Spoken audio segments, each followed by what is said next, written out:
The Honourable Adam Searle. Thank you, Madam Deputy President. I rise tonight to make a contribution on electricity prices. As New South Wales approached the 2015 state election, the Liberal National Coalition Government gave the community a guarantee that if they were re-elected to office, electricity prices paid by households and business consumers would not only not increase, they would go down.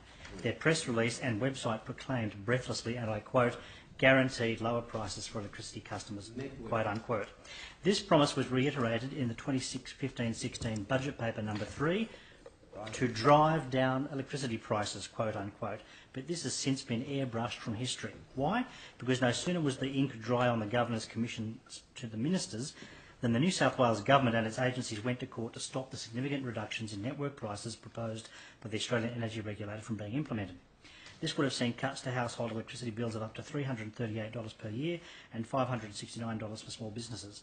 The New South Wales Government, in which the current Premier was Treasurer, put its own interests, political and commercial, ahead of the public and community interest because they wanted to get the highest possible sale price for its majority privatisations of distributors Ausgrid and Endeavour Energy and the total sale of the transmission company TransGrid, costing households and businesses savings of over $6 billion over 4 years. The cynicism of the move was breathtaking and remains ongoing.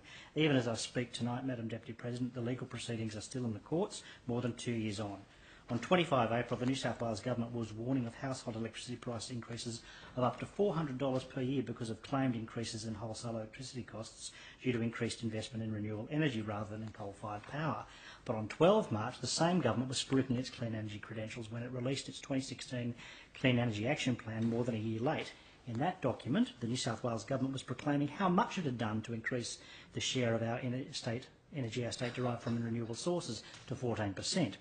The Berejiklian Government and its Energy Minister was trying to walk both sides of the street, simultaneously claiming to support and denouncing renewable energy, hoping that by presenting a moving target, no one would notice its own culpability for driving energy prices ever higher. But its responsibility for driving electricity price rises does not end with blocking the AER determination. From 1 July 2015, the Coalition Government deregulated retail electricity prices. A report authored by well-known and respected economist Bruce Mountain of Carbon Market Economics, Australia's Retail Electricity Markets, Who is Serving Whom, quote unquote, found that retailers had gouged prices of up to 15% from New South Wales households and businesses by the following year, 2016. This was confirmed by a later report provided by the Grattan Institute in March this year. Quote, price for pain has retail competition failed to benefit consumers, quote unquote. The report showed electricity retailers have been lining their pockets with profits, sometimes as high as 43% of the total bills charged. Compounding this is the approaching crisis of energy supply. In 2013-14, this government sold the Wallerawang and Mount Piper power stations to Energy Australia, which promptly closed Wallerawang despite having paid $160 million for both stations. This took 1,000 megawatts of electricity out of New South Wales because the government did not insist on maintenance of supply or at least generating capacity in the sale. The absence of this critical supply put our state at significant risk on 10 February this year, led Tomago aluminium smelter to having its energy supply interrupted, risking its operations, and allowed generators to make record profits on their electricity due to the combination of high demand and tight supply. Had there been an additional 1,000 megawatts available, there would have been absolutely no issue on any of these fronts. The issue is supply, quantity, quantum and affordability.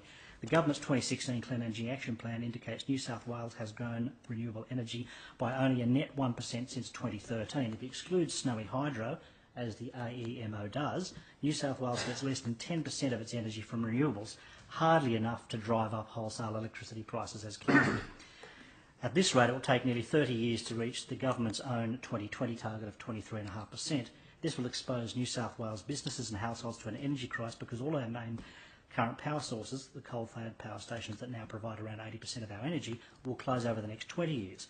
Without replacement power coming online to replace older power sources before, or at least as they retire, households and businesses will face skyrocketing electricity prices and supply shortfalls. Only renewables are bankable, but policy antagonism and uncertainty here in Canberra is starving much-needed investment. And this is the difficulty caused by the privatisation of our energy generation and distribution systems by Liberal and National Party governments. We are now at the mercy of private investors and operators for our power security and prices. Once governments built and supplied power to the community and paid the price when things went wrong, now it's hands off, nothing to see here from government. But if those opposite think the community will not hold them to account, they are deluded. I note the recent motor accident legislation enacted by this Parliament included a regulatory power to quantify and claw back excessive insurer profits. The question is whether we need the same... Members' time has expired.